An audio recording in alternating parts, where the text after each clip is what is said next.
but it is a problem that needs to be solved in the longer term. Fatality. These fucking asshole cats. I'm just gonna fucking kill them. I'm just gonna kill these fucking cats. Every time I make a video, these fucking cats. I need a nap.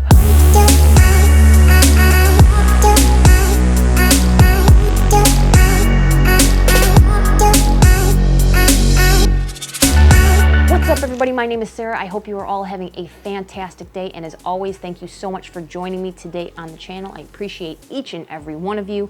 You are with me today to talk about Zwift, and more specifically Zwift racing. And no, the title of this video is not clickbait. What I want to talk about today are 6 reasons why you, as a reasonably talented rider with modern equipment that's properly calibrated and maintained, who follows the rules and is honest, will probably never win a race on Zwift.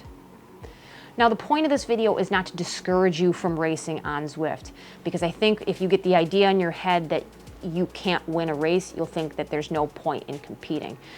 This isn't to discourage you from racing, but this is to prevent you from being discouraged with your own performance because of lack of results on Zwift. The cards are kind of stacked against you here, and you'll understand why, hopefully, by the end of this video. And you should race because it's fun, it's a way to test your mettle against other riders, it's a way to get fitter, it's a way to get faster, it's a way to challenge yourself. There's a lot of great things about Zwift. The downside is that the results really don't have a whole lot of efficacy attached to them, for the reasons I'm going to explain in a few moments. Now, I do want to put out a couple of disclaimers here. Number one, this isn't bashing Zwift. Zwift is a fantastic platform, and Zwift racing is a great addition to the platform. It allows people on this global scale to come into the same place and ride together and be in fields that they would never find themselves in together in the real world. It's spectacular, and racing has brought more people onto their bikes and getting fitter than ever before in history. It's allowing for riders that would never even dream about slogging it out on an indoor trainer to train for their in-season. Now they're able to get through these 3 to 5 grueling months in a fun way. I will credit a lot of my ability to be on the indoor trainer longer to Zwift. Without Zwift, I don't think I would ever be able to do more than 45 minutes on an indoor trainer.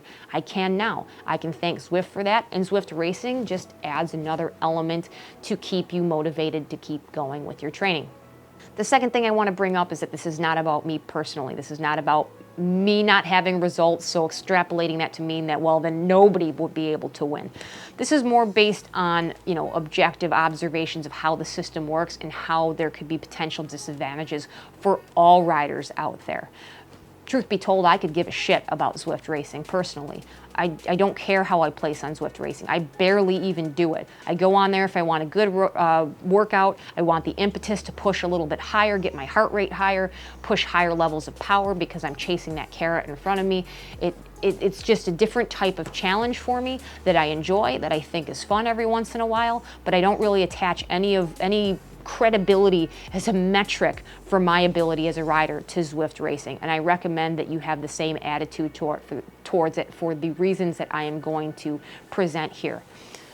The third thing is that I understand when I talk about some of these things that they are not going to be able to be controlled because they might be more related to human behavior, and some of them can be controlled, but it's easier said than done.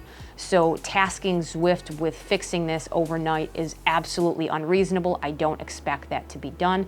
I have some ideas of how it could be fixed, but again, easier said than done. It's probably going to involve more resources. It's going to involve potentially outsourcing or offloading some of this data handling to greater experts when it comes to bike racing. I understand that it might be a capital investment for them, but given Zwift's trajectory and where it wants to go in terms of esports, sanctioned racing, and Eric Min mentioned the Olympics, they're probably going to have to look into addressing some of these pitfalls that I'm going to mention here. Now, I also understand that there are resources out there that are doing their best to mitigate some of these issues, but unfortunately, it's just not an adequate overarching solution to the greater problem. So Zwift ZwiftPower is a great example of this. If you're not aware, ZwiftPower is an external website that allows riders to sign up for free.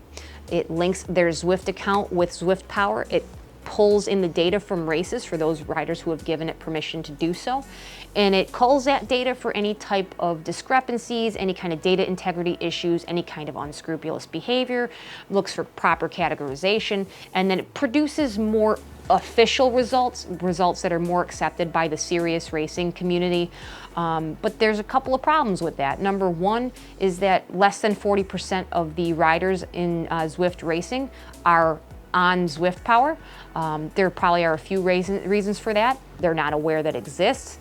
It's not really the most straightforward. It's a little bit cumbersome to get signed up, and it's even more cumbersome to actually go to an external website to get your results. You want them in real time. It just becomes this issue where if you cross the finish line, you want to know right then and there what your results are. And ZwiftPower is not offering that.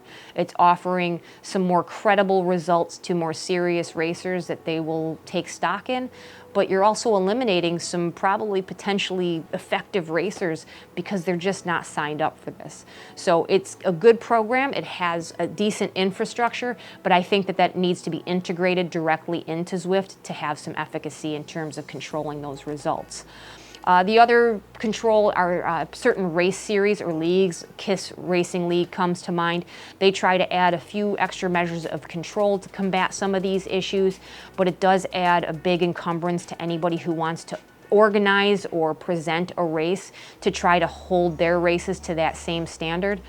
It's just a lot of logistics, and it's difficult to control, and to try to scale that to all of Zwift racing at this point would be very difficult and pretty much a tall ask for race presenters who really aren't getting paid to do this. So with that little bit of context out of the way, I'm going to talk about 6 reasons why you're pretty much fighting an uphill battle to win a race. Number one, it's got to be the most obvious one, that's cheating, right? Every time we have any type of competition or sport, there is going to be at least one person that is going to look for that edge, going to look for how they can kind of skirt or circumvent the rules to get themselves an advantage. That is no different in Zwift. In fact, I find it to be more prevalent in Zwift than I would expect to find in real world sport and even in other types of games. And the reason I say that is because the ease of cheating in Zwift. The most common way that people cheat in Zwift is called height and weight doping. You are probably aware, but you may not be aware, that your speed in Zwift is generated by a couple of variables. Most prominently is your power metric that comes from your indoor trainer, comes from your power meter, or comes from ZPower that is produced by your cadence and your speed sensor. So you've got your input and power, you have your weight that you generate or put in through your settings, and then it calculates your power to weight ratio against the gradient on the road. There's also some other mitigating factors like aerodynamics that come from your equipment, which is marginal, but it can be effective. And it also comes from the height of your rider. So the taller of a rider you are in Zwift, the higher drag coefficient that you have, and that makes you less aerodynamic and it slows you down. I'm going to link to a video that was made by Chris Pritchard I think about a year ago now, where he used an Ant Plus simulator offline to generate riders at different heights and weights on the same course, on the same equipment, at the same power, and came up with drastically different times. The evidence is really mind-blowing, and you wouldn't think that it makes that big of a difference, but it absolutely does. So I'll link that down for you guys to check out on your own. But take my word for it for now, if you have a lower weight and a lower height, that's free speed for you. There are a lot of riders out in the real world that are sporting about 200 pounds on a 6-foot frame that are riding around Zwift as a svelte 5'9", 138-pound rider. It happens a lot, and because that information is open and available, and you can even see it on ZwiftPower website if you take a little bit of time to cull around, statistically, that many riders don't exist. Look around even at your local races.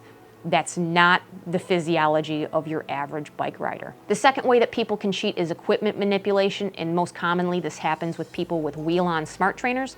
So you calibrate your wheel-on smart trainer, which generates the power out of the resistance unit at the rear wheel, and then after that point, if you decrease the air pressure in your tire, you can artificially inflate the power that comes from your trainer, which again, increases your speed. We just talked about what creates speed in Zwift, your power.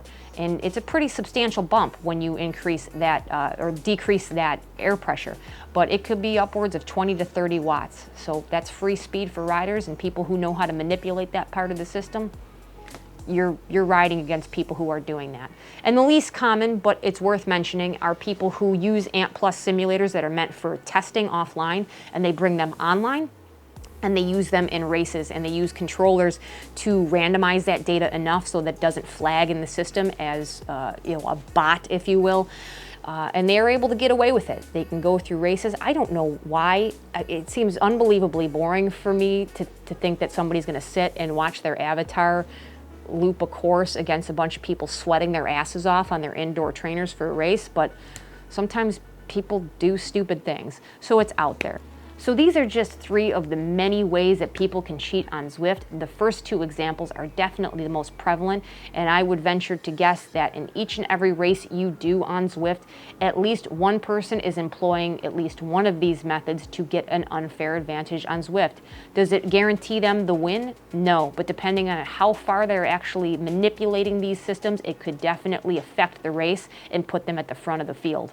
So I mentioned earlier the KISS Racing League. They're trying to control this by validating weights through photographic evidence and having that submitted before they race. It's a great control, but scaling that to all of Zwift, again, is pretty difficult. Who's going to handle that? There are also smart scales that you can link with Zwift, but now you're going to require all the users that ride on Zwift to purchase a unit on the low end at about 30 bucks and at the high end at about $200 just to be able to race. Zwift isn't going to institute that barrier to entry for their platform. So this is one of those things that might just be tough to control and will have to just limit to the sanctioned races where people will weigh in and get their height measured officially. So the second concern is kind of an offshoot of cheating, because we do see maybe unfair advantages generated, but it is not intentional. And that's this idea that the equipment and settings people use are not standardized.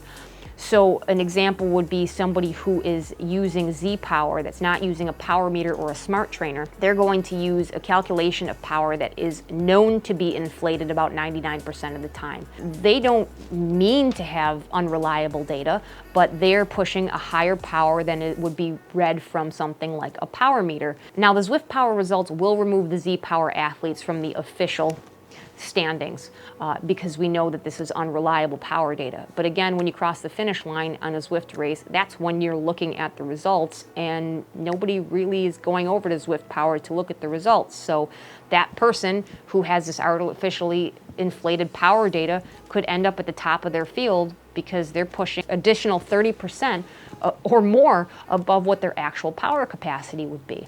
We also have the differences between trainers themselves. Trainers have different standards in terms of how accurate that they are, what types of gradients that they can handle. We have all sorts of different equipment out there. Now, arguably, people have different types of bikes and equipment at a real road race, but there's not the same level of variability and lack of control when it comes to these things like trainers. Additionally, there is no control around what people are using for their settings, and this becomes most relevant when it comes to trainer difficulty.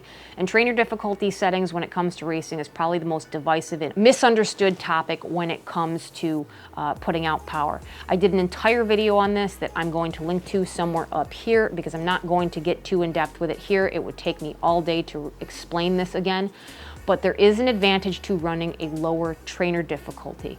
People will talk about this virtual gearing or adjusting for gearing that they don't have. My contention for one is that if you race in the real world, you put the appropriate gearing on your bike. In much the same way, if you intend to race in Zwift, cassettes are cheap. Buy the proper cassette that you need for racing and put it on your bike.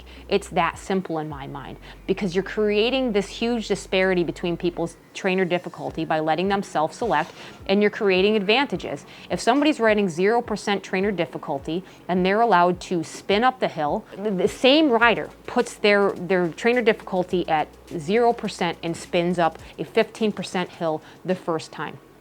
They're going to pick their self-selected watts as 300 watts at their self-selected cadence at 95 RPM.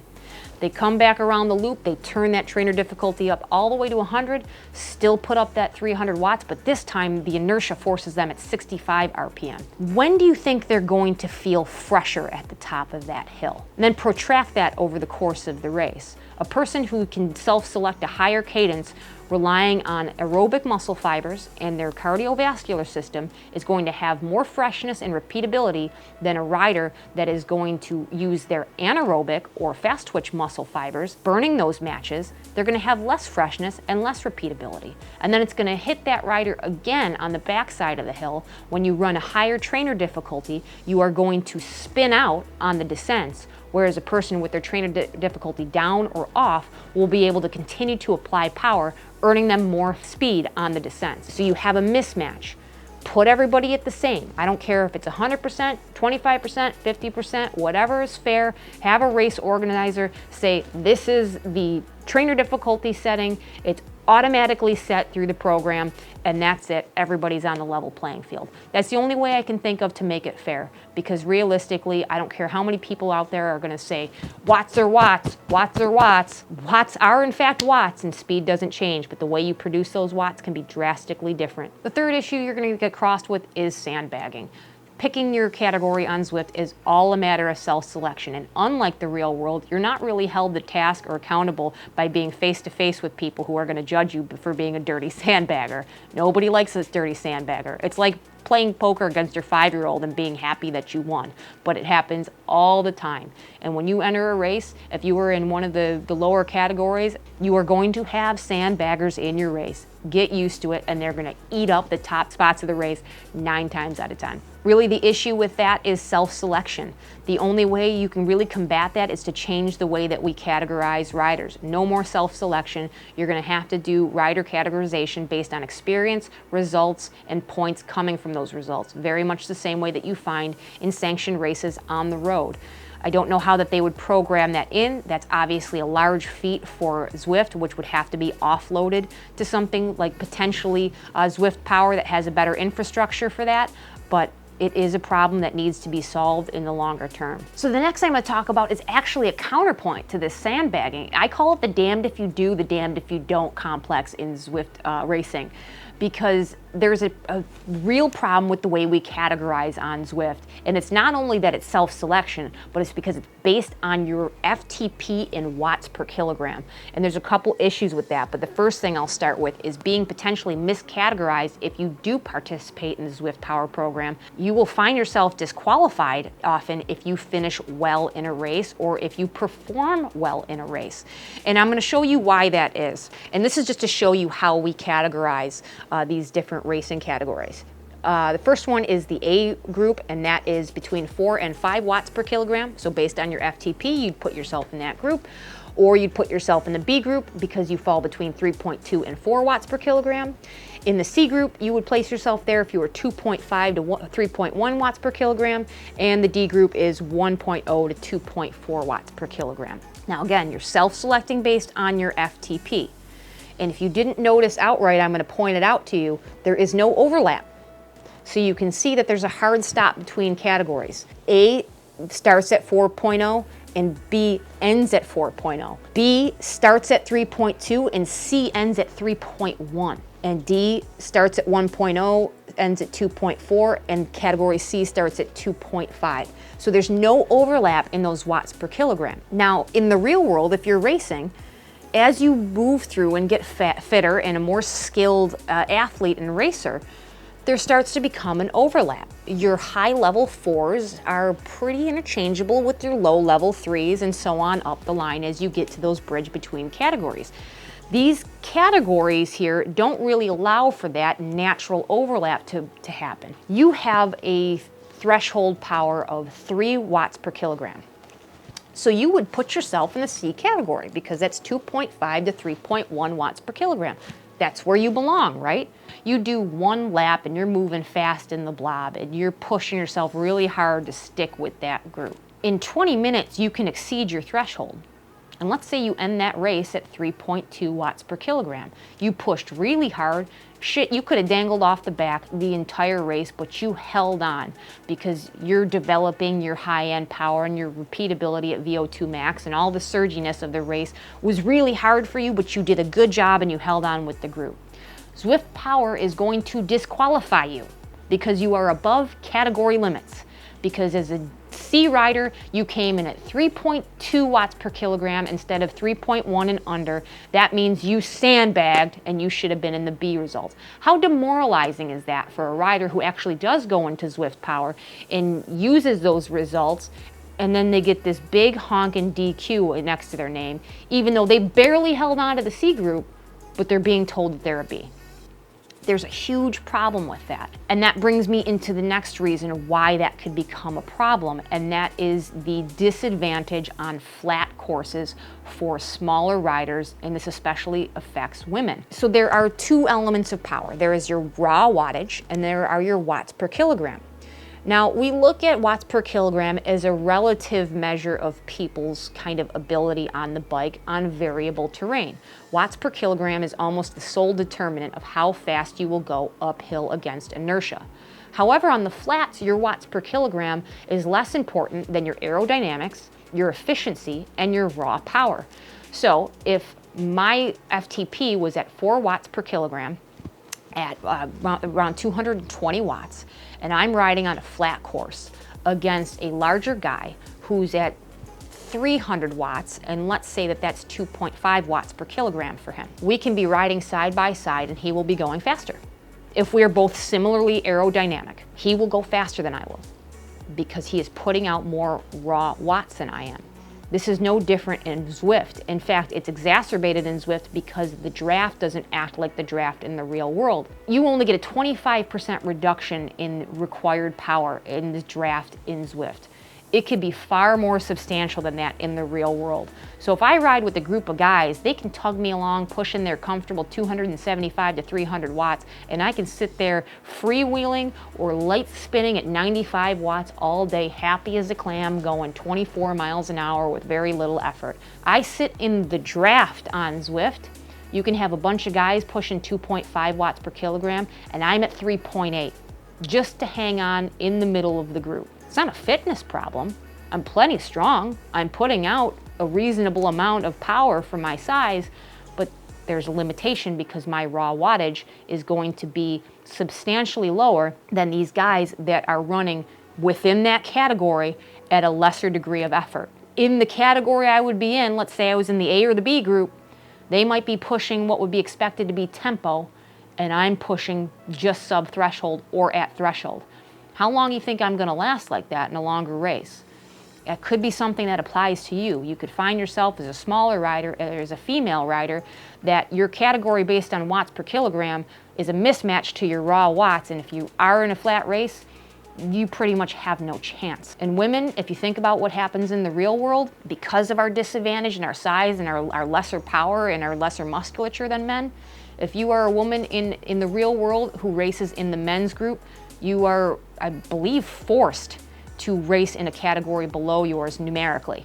So a Cat 2 woman wants to race with the men, races in the Cat 3 field. Cat 3 woman races in the Cat 4 field. That's just the way that it works because there's an understanding that men are just stronger than women. There are some super strong women that can kick the shit out of most men, but as a general rule, in those same categories related to one another, a Cat 3 man and a Cat 3 woman are at a different power and speed.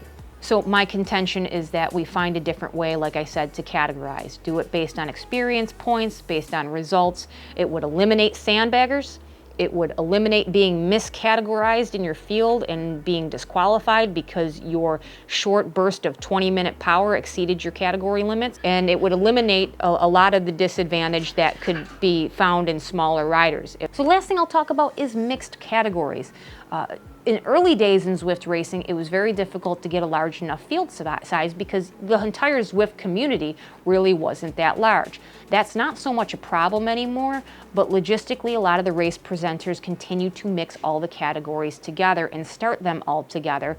because it's easier than opening up separate events for each individual category, and it's just easier to manage that way. The problem is that you have different categories having an unfair impact on your race.